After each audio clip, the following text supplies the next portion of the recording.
Hello viewers, இன்னைக்கு நம்ம பார்க்க போறது One Piece episode 408 part 2.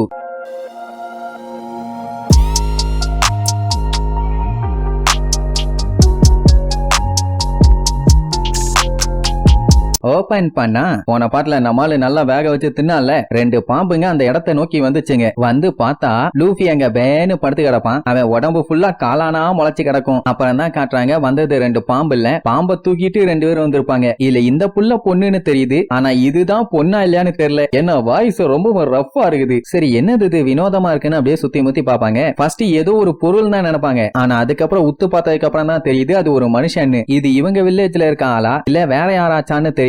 ஏன்னா அவன் உடம்பு பூரா காலானா வளர்ந்துருக்குல்ல. ஒருவேளை இந்த மாதிரி புகைய கிளப்பி விட்டதே நம்ம எல்லாம் பார்த்துட்டு இவளுக்கு ஹெல்ப் பண்ண வருவோன்னு நினைச்சிட்டாலோன்னு சொல்லுவாங்க. இன்னொரு மேட்டர் என்னன்னா வந்திருக்கவங்க எல்லாருமே பொண்ணுங்க தான். அண்ட் இவங்களும் அவனை ஒரு பொண்ணா தான் பாப்பாங்க. அப்ப லூஃபி சாப்பிட்ட மஷ்ரூம் ஒண்ணு கையில இருக்குமா, அதை எடுத்து பார்த்தவனே தெரிஞ்சு போச்சு இந்த லூசி இதைத்தான் தின்றுருக்கான்னு. என்னன்னா அது ஒரு பாராசைட் மஷ்ரூம். அதை சாப்பிட்டா அவங்க பாடி ஃபுல்லா மஷ்ரூம் கட கட கட கட கடன்னு வளர ஆரம்பிச்சிடும். இவளை இப்படியே இங்கே விட்டுட்டு போனா கண்டிப்பா அந்த மஷ்ரூம் இவளோட மொத்த பாடியை எடுத்துக்கிட்டு அவளை மொத்தமா சாவடிச்சிடும். சோ இவளை வில்லேஜை தூக்கிட்டு போய் ட்ரீட்மெண்ட் பார்த்தே ஆகணும்னு சொல்லி அஃபலான்றான்னு ஒருத்திட்ட தூக்கிட்டு வர சொல்லுவா. அவளை பார்த்தா செம ஹைட்டா இருப்பா. சார் ரைட் வில்லேஜுக்கு தூக்கிட்டு போயிருவாங்க. அங்க அவங்க பில்டிங்ல பார்த்தா ஏகப்பட்ட பாம்பு சிலைங்க. ஏன் இத்தனை வச்சிருக்காங்கன்னு தெரியல, ஆனா நிறைய வச்சிருப்பாங்க. அப்ப நம்மளால தூக்கி கொண்டு போய் வச்சு ட்ரீட்மெண்ட் பார்த்துட்டு இருப்பாங்களா. அந்த ஊர்ல இருக்க அத்தனை லேடிஸ்மே பயந்து போய் பார்த்துட்டு இருப்பாங்க, என்ன இவளுக்கு இப்படி ஆயிருச்சேன்னு. நல்லா ஒண்ணு நோட் பண்ணுங்க, இது வரைக்கும் அந்த வில்லேஜ்ல எந்த ஒரு ஆம்பளையுமே இல்ல, ஃபுல்லா லேடிஸ் தான். இந்த மாதிரி ஒரு பொண்ணை இது வரைக்கும் இவங்க இந்த வில்லேஜ்ல பார்த்ததே இல்லையாமா. அவளோட மூஞ்சி ஃபுல்லா மஷ்ரூம்ஸா இருக்குது, அதனால யாரு என்னன்னு தெரியல. எல்லாத்தையும் எடுத்ததுக்கு அப்புறம் தான் அது யாரு என்னன்னு தெரியும். சரி இப்ப உயிரோட இருக்காளா இல்லையான்னு கேட்டா நம்ம லூஃபி சாப்பிட்டது பாராசைட் மஷ்ரூம். இதுக்கு எப்படி ட்ரீட்மெண்ட் பண்ணணும்னு இவங்களுக்கு தெரியல. அதனால அவங்க கூட்டத்தோட லீடரான பெலடோனா கிட்ட கேட்பாங்க. அவ அது எல்லாத்தையுமே புடிங்கி எடுங்கம்பா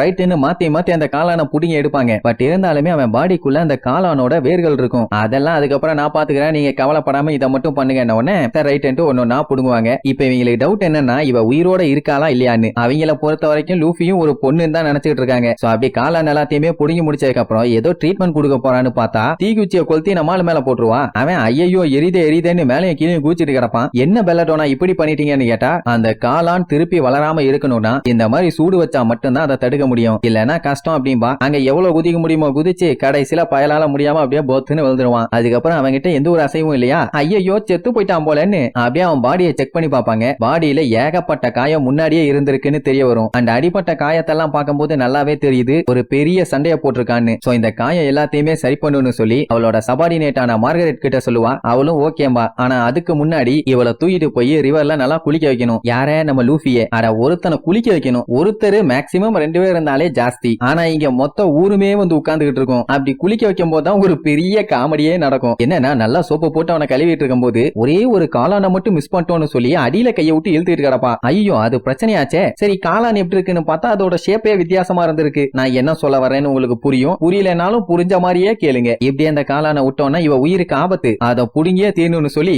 எந்த அற்காலே ஒருத்தி இத்தா தண்டிக்கு அவ கைய வச்சு புடிச்சு புடுங்குன்னு புடுங்கி இழுத்துட்டா. அது நல்லா நீளமா வருதே தவிர அவளால புடுங்க முடியல. புடுங்கன்னா நம்மால நிலைமை என்ன ஆகும். அவளாலேயே புடுங்க முடியலன்னா அந்த பெரிய சைஸ்ல இருக்காளே அலஃபாண்ட்ரா, அவளை வச்சு புடுங்க சொல்லலாம் பாங்க. அவளாலேயும் ஒருவேளை முடியலன்னு என்ன பண்ணலாம். சரி ஓகே மொத்த பேரும் ஒன்னா சேர்ந்து புடுங்கலாம் பாங்க. புடுங்கி போறதுக்காக என்ன புள்ளையாடா நட்டு வச்சிருக்கான். இந்த மஷ்ரூம் மட்டும் வரலன்னா ஏதோ ஒண்ணு சரியில்லையே. பேசாம பெல்லடோனா பண்ண மாதிரி குளுத்திடலாமான்னு வேற ஒருத்தி ஐடியா கொடுப்பா. மொத்தத்துல நம்ம பயல சம்பவம் பண்றதுக்கு முடிவு பண்ணிட்டாங்க. இப்படி இவங்க எல்லாம் டிஸ்கஸ் பண்ணிட்டு இருக்கும் போது இந்த ஊர்லயே ரொம்ப வயசானவங்க, சொல்ல போனா இந்த ஊருக்கு ஒரு அட்வைசர் தலைவர் மாதிரி நீயான்னு ஒரு பாட்டி வருவாங்க. வந்து பார்த்துட்டு என்னப்பா என்ன பஞ்சாயத்து அப்படின்னு கேட்டவொடனே இந்த மாதிரி எல்லா காளானையும் நாங்க புடிட்டோம், ஆனா அடியில இருக்க ஒரே ஒரு காளானை மட்டும் புடுங்க முடியல, ரொம்ப ஸ்ட்ராங்கா இருக்கு. ஒண்ணு எல்லாரும் சேர்ந்து புடிச்சு இழுத்து பிக்கணும், இல்லன்னா அதை கொளுத்தணும். என்ன பண்ணலாம் கிராண்டின்னு கேட்டா முதல்ல இது யாருன்னு கேட்பாங்க. யாருன்னு தான் தெரியலையே. சரி ஓகே அந்த காளான் எப்படி இருக்குன்னு நான் பாக்குறேன்னு சொல்லிட்டு நிறைய ஊதி விட்டுட்டு பார்த்துட்டு கிளவி அங்கேயே பொத்து விழுந்துரும். என்னாச்சு பாட்டி ஏன் பதறீங்கன்னு கேட்டா நீங்க யாரும் அந்த காளானை பத்தி கவலையே படாதீங்க, அது இருக்க வேண்டிய இடத்துல கரெக்டா தான் இருக்குது.